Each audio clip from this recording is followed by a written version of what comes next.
नमस्कार, फाइटर समाचार में आपका स्वागत है। पेश आज 10 अप्रैल दोपहर 3 बजे राजस्थान की खास खबरें।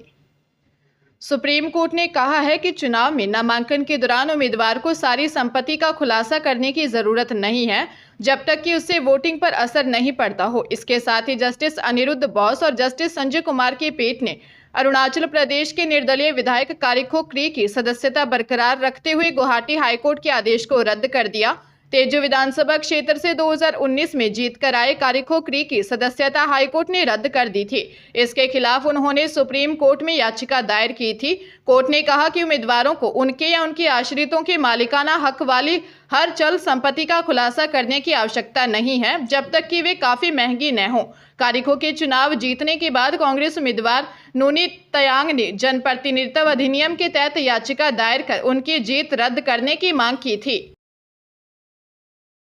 सीएस की ओर से अस्पताल, जेडीए और अन्य विभागों को लगातार औचक निरीक्षण किया जा रहा है और खामियां मिलने पर संबंधित अधिकारियों को निर्देश दिए जा रहे हैं। मुख्य सचिव सुधांश पंत जीएलएन मार्ग स्थित शिक्षा संकुल में अचानक निरीक्षण के लिए पहुंचने पर अधिकारियों व स्टाफ में हड़कंप मच गया। शिक्षा संकुल में जैसे ही कॉलेज शिक्षा आयुक्तालय के मेन गेट पर पहुंचते ही फाइलों के अंबार को देखकर बिफर गए और नाराजगी जाहिर करते हुए कमिश्नर पुखराज सैन को बुलाया और वहां से हटाने का निर्देश दिया। यह भी कहा कि ई फाइल सिस्टम के बाद भी फाइलें क्यों पड़ी हैं। पंत ने 10 मिनट तक कॉलेज शिक्षा की संचालित योजनाओं के बारे में जानकारी ली।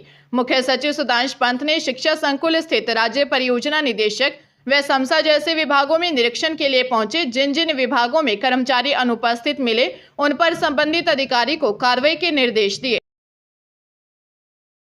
छत्तीसगढ़ में रायपुर दुर्ग रोड पर कर्मचारियों से भरी बस 50 फीट गहरी खाई में गिर गई। दुर्ग कलेक्टर ऋचा प्रकाश चौधरी ने 12 लोगों की मौत होने की पुष्टि की है। हादसे में 15 लोग घायल हुए हैं, इनमें 10 की हालत गंभीर है।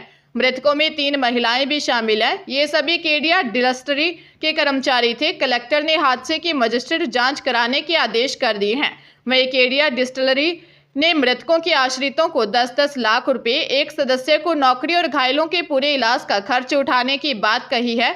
जानकारी के मुताबिक हादसा कुम्हारी में खपरी रोड पर मुरूम खदान में हुआ है। केडिया डिस्टिलरी के कर्मचारी प्लांट से बस में सवार होकर लौट रहे थे। हादसे के दौरान बस में 40 लोग सवार थे। टॉर्च और मोबाइल की फ्लैश लाइट जलाकर रेस्क्यू किया गया। लोकसभा के पहले चरण की 12 सीटों पर मतदान में 9 दिन शेष हैं। इन सीटों पर मतदाताओं का दिल जीतने के प्रयासों में जुटे प्रत्याशियों में से 28 की आयु 60 वर्ष पार है तो 6 अनपढ़ व 31 की शिक्षा 12वीं से कम है और 37 करोड़पति हैं। वहीं 44% प्रत्याशी ऐसे हैं जिनकी आयु 50 साल से कम है। एसोसिएशन फॉर डेमोक्रेटिक रिफॉर्म्स ने राजस्थान के पहले चरण की सीटों के 114 प्रत्याशियों की ओर से शपथ पत्रों में दी गई जानकारी के आधार पर जारी रिपोर्ट में यह खुलासा किया। इसके अनुसार सबसे अधिक व सबसे कम उम्र के प्रत्याशी दोनों ही पूर्वी राजस्थान से हैं। 9 प्रत्याशियों की आयु 25 से 30 साल के बीच है, जिनमें सबसे कम 26 साल आयु भरतपुर के कांग्रेस प्रत्याशी संजना जाटव हैं। सबसे अधिक 80 साल आयु अलवर से हिंदुस्तान जनता पार्टी के विश्वनाथ खिंची की है। पूर्व डिप्टी सीएम और कांग्रेस महासचिव सचिन पायलट ने बीजेपी और केंद्र सरकार पर हमला बोला। पायलट ने कृषि मंत्री किरोड़ी लाल मीणा की तरफ इशारा करते हुए कहा कि मैं दौसा में भाषण नहीं दूंगा, यहां सीधी बात करूंगा। इस चुनाव में मुरारी लाल मीणा जीतकर सांसद बन गए तो भी किसी मंत्री का पद नहीं जाने वाला है, सब वही रहेगा जो अब है। पायलट दौसा के महवा में कांग्रेस उम्मीदवार मुरारी लाल मीणा के समर्थन में चुनावी सभा को संबोधित कर रहे थे। पायलट ने कहा, दौसा में सूखा पड़ा हुआ है, साल 2004 में मैं जीत कर गया था, उसके बाद से कोई जीत नहीं पाया। इस बार माहौल बहुत अच्छा है, सब मिलकर लड़ रहे हैं। सभा में पायलट ने पूर्व विधायक ओम प्रकाश हुडला पर भी तंज कसते हुए उन्हें कलाकार कहकर संबोधित किया। पायलट ने केंद्र सरकार पर निशाना साधा, कहा प्रधानमंत्री नरेंद्र मोदी हर दूसरे दिन राजस्थान आ रहे हैं, प्रधानमंत्री को लगता है राजस्थान में मामला गड़बड़ है।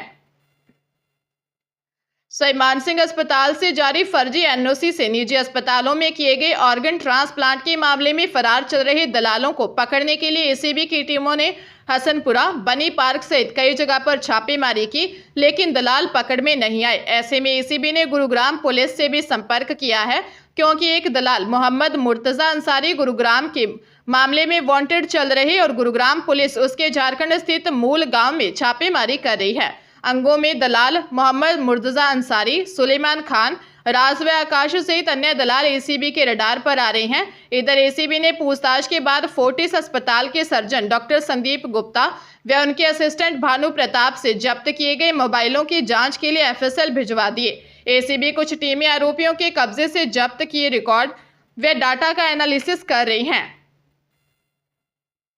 इंडियन प्रीमियर लीग में आज राजस्थान रॉयल्स और गुजरात टाइटंस के बीच मुकाबला होगा। सीजन का 24वां मैच जयपुर के सवाई मानसिंह स्टेडियम में शाम 7:30 बजे से खेला जाएगा। 2008 की विजेता राजस्थान ने 17वें सीजन में अब तक 4 मैच खेले और सभी जीते हैं। दूसरी ओर 2022 की चैंपियन गुजरात 5 में से 2 जीत और 3 हार के साथ 7वें नंबर पर है। वहीं आईपीएल में अपनी शानदार परफॉर्मेंस की बदौलत पॉइंट टेबल पर नंबर 1 पर काबिज राजस्थान रॉयल्स की टीम का मुख्यमंत्री भजनलाल शर्मा ने अभिवादन किया।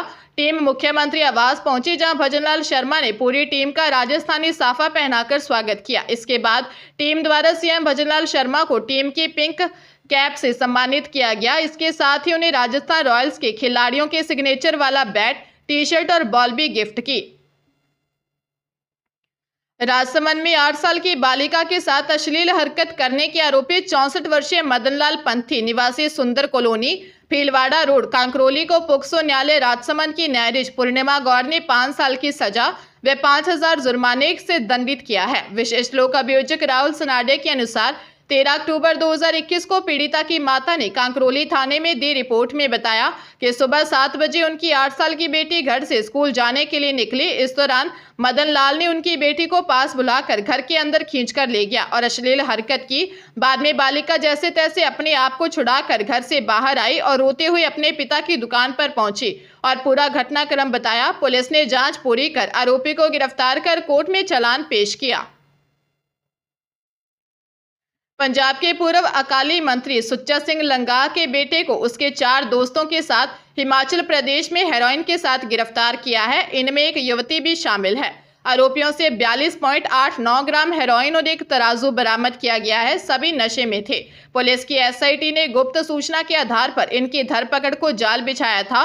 देर रात शिमला के पुराना बस अड्डा के साथ एक प्राइवेट होटल में दबिश दी, जहां ये ठहरे हुए थे। पुलिस ने जब सभी से पूछताछ शुरू की तो एक ने अपनी पहचान प्रकाश सिंह लंगा पूर्व अकाली मंत्री सुच्चा सिंह लंगा के तौर पर बताई।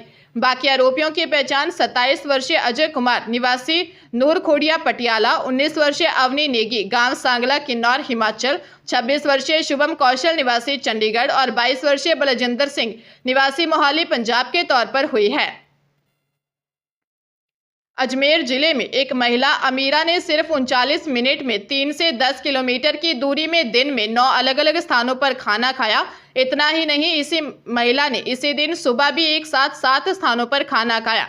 यह कोई वर्ल्ड रिकॉर्ड नहीं है, बल्कि अन्नपूर्णा रसोई में 22 रुपए प्रति व्यक्ति अनुदान उठाने के लिए चल रहे भ्रष्टाचार की पराकाष्ठा है। महिला ने एक दिन में 16 स्थानों पर खाना न खाया हो, लेकिन सरकार से ठेकेदार इसके नाम से 352 रुपए का अनुदान उठा लेगा।